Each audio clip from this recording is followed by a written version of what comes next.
זה באמת לצאת מעבדות לחירות. כן? צריך להבין מה זה לצאת מעבדות לחירות. הרב קוק אומר שזה לא רק פסח, אלא כל העבדות לחירות. לאורך כל ההיסטוריה זה מתחיל מפסח. כולל המהפכה הצרפתית. הרעיון הזה, להיות חופשי, לא להיות עבד, לא להיות משובד, הכל מתחיל מפסח. Le Rav nous dit, lorsqu'on commence la fête de Pessah, c'est pas seulement une fête qui concerne le Ham Israël. Il faut savoir que c'est la possibilité de se libérer de toute forme d'asservissement. Cette sortie-là, elle met en valeur la première sortie du Ham Israël, mais ça a ouvert les portes de toutes les révolutions et de toutes les sorties, même dans le reste de l'humanité. Donc Rav Kook dira, hein, le printemps de la sortie d'Égypte restera le printemps du monde, de toutes les libertés du monde. Même la révolution française, elle est une étincelle de la sortie d'Égypte. מה גדר של עבד? מה זה עבד? ומה זה שהוא יוצא לחופשי? אז מסביר הרב קוק, עבד זה בן אדם שעושה מה שאחרים אומרים לו לעשות. או מה שאחרים רוצה למצוא חן בעיני אחרים. זה לא הוא. זה פיצול האישיות זה נקרא. שהוא בעצם תמיד שואל את עצמו, מה הוא יגיד? מה הוא יגיד? מה הוא יגיד? מה הוא יגיד? מה הוא יגיד? אין לו את האישיות שלו, את העצמאות שלו. Le Rav nous dit, c'est quoi la définition d'être esclave? Esclave, c'est une personne qui n'a pas sa propre identité. Il fait attention, qu'est-ce qu'on va dire de moi? Qu'est-ce qu'on dit de moi? Si je fais ça, ils vont être contents de moi, et je vais plaire à, je suis comment à leurs yeux? Ça, c'est une personne qui n'a pas sa véritable identité. Ça, c'est une personne qui a un dédoublement de personnalité. Il a perdu sa personnalité véritable, il essaye de trouver une personnalité à travers le regard des autres. Ça, c'est un esclave. אדם צריך להיות נאמן לעצמו, לפנימיות שלו. לא שהוא לא מתחשב באחרים, אבל הם לא צריכים להכתיב לו את הדבר הזה. ככה עם המצרים, ככה זה היה במצרים. פעם ראשונה, עם ישראל במצרים, הם עושים מה שהם רוצים. לא מה שהעבד, מה שהאדונים שלהם אומרים. מתי זה היה? כשהם לקחו את הכבש, בהמה. הסמל של המצרים זה היה בהמה. בהמה זה בהמיות, תאוות, יצרים, דברים כאלה. והם קשרו את הכבש למיטה, ושאלו אותם המצרים, מה אתם עושים? אתם לוקחים את האלוהים שלנו. אנחנו שוחטים אותו. זהו.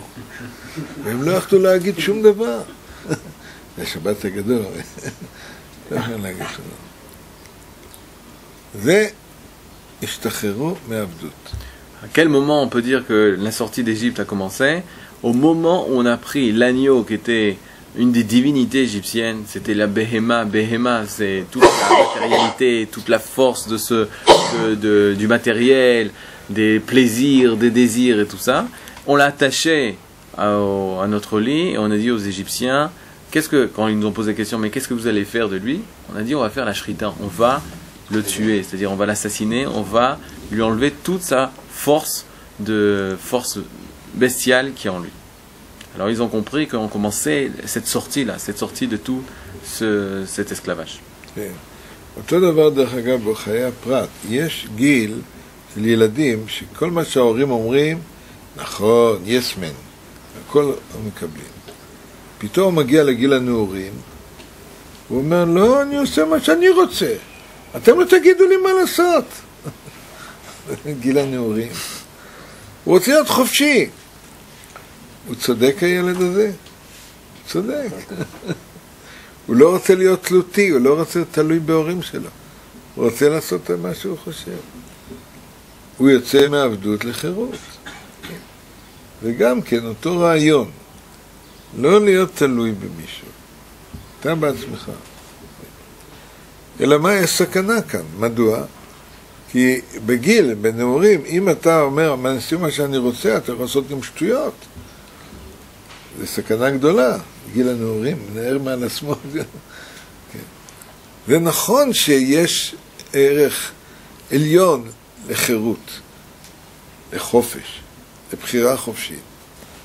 אבל יש גם סכנה בדבר הזה, שאם אתה, יש לך את הבחירה החופשית, אתה יכול לעשות דברים לא טובים. אז איך מוצאים את האיזון הנכון? Le Rav nous dit à quoi cela ressemble à l'évolution normale d'un enfant. Au départ, l'enfant, jusqu'à l'adolescence, va dire oui papa, oui maman. Il fait exactement, il est dépendant de ses parents. Il n'a pas une personnalité en soi. Vient l'époque de l'adolescence où on sort de tout ça, l'enfant va se dire tu vas pas me dire ce que je dois faire, ou il va refuser pour exprimer sa personnalité. Est-ce qu'il a raison? Bien sûr qu'il a raison. La question c'est de savoir où est-ce que ça l'emmène tout ça. Est-ce qu'après cette période d'adolescence, il va enfin trouver sa véritable personnalité? En tout cas, Akadosh Baruch Hu va lui donner la possibilité de retrouver sa personnalité, mais on est obligé de passer par cette période de séparation de la dépendance avec les parents. Jusqu'à ce qu'il retrouvera, quand il retrouvera le bon izoun, le bon équilibre, il retrouvera d'un côté sa véritable personnalité, tout en écoutant ce que les parents disent, en analysant, et ne pas faire ou pas faire parce que non, je veux être libre, alors je suis obligé d'aller contre mes parents, mais il aura un équilibre, il saura exactement quoi faire avec les informations qu'il entend, avec ce qu'on dit autour de lui, il saura faire la part des choses entre qu'est-ce qui est véritablement lui et ce qui n'est pas lui. לכן, מפסח ועד שבועות 50 יום, אנחנו סופרים את ספירת העומר, שהכוונה היא, אתה עולה מדרגה אחרי מדרגה. נכון, יצאת לחופש, אבל זה לא מספיק. אתה צריך להגיע למדרגה שיהיה לך חלופה. במקום להיות עבדים לבן אדם, לפרעה, עכשיו תהיה עבדים לשם. אז בזמן הזה צריך לבנות את עצמך עד שמגיעים למעמד הר סיני, שאז אנחנו, אל תקרא חרות על הלוחות, אלא חירות על הלוחות. מתי האדם עם חירות? שהוא עושה רצון השם, שזה בעצם הרצון שלו. Le Rav nous dit, toute cette période d'adolescence, toute cette période d'évolution jusqu'à trouver sa véritable personnalité, c'est la période qui sépare Pessah de Shavuot. C'est 50 jours qui nous permettent de sortir de cette situation de dépendance, d'esclavage, de ne pas être soi-même, jusqu'à arriver au jour où on reçoit le Torah, où on devient les Eved Hashem, esclaves d'Hashem. On était esclaves de Pharaon, et on devient maintenant esclave d'Hachem. Diront certaines personnes, mais attends, maintenant, quoi? Alors que je suis sorti de l'esclavage de Pharaon, je redeviens encore esclave? C'est quoi? Et là, être esclave d'Akadosh Baruch Hu, c'est être en fait dévoiler sa volonté, sa propre volonté, son véritable essence. C'est ça être Eved d'Hachem. C'est pas être Eved, c'est pas être esclave de choses autres que toi. C'est être véritablement toi. C'est ça, lorsqu'on va recevoir le Torah, c'est ce qu'on va découvrir, qu'être serviteur d'Hachem, c'est être nous. ניתן דוגמה בהיסטוריה, המהפכה הצרפתית. אני לא יודע אם למדתם היסטוריה של המהפכה הצרפתית, אבל אחרי המהפכה הצרפתית היה בלגן גדול. היה אנרכיה. כל זה בשם החופש. במקום לבנות משהו, היה יותר גרוע משהו מקודם. יותר דוגמה בהיסטוריה, כן. לכן יציאת מצרים זה שלב ראשון, אבל צריך אחרי יציאת מצרים, אם אתה לא עבדים לעבדים, תהיה עבדים לקדוש ברוך הוא, זה השלב השני, זה עם ישראל. אנחנו זוכים לצאת מעבדות בשר ודם ולהיות עבד של השם. Le Rav nous dit, c'est ce qui s'est passé dans l'histoire, on voit dans la Mahapera Tsarfati, dans la Révolution française, alors que c'était des idéaux, des très grands idéaux qui venaient nous faire sortir de tout esclavage, de toute la monarchie, etc. La période après la Révolution française, c'était l'anarchie, il y avait énormément de problèmes. Et de point de vue extérieur, on a l'impression que c'est encore pire qu'avant. Non, c'est en devenir. C'est-à-dire c'est une révolution qui essaye de trouver l'équilibre. Et c'est ce qui se passe. On va sortir justement d'Égypte, on doit retrouver cet équilibre jusqu'à véritablement arriver à la liberté totale. Question. Question.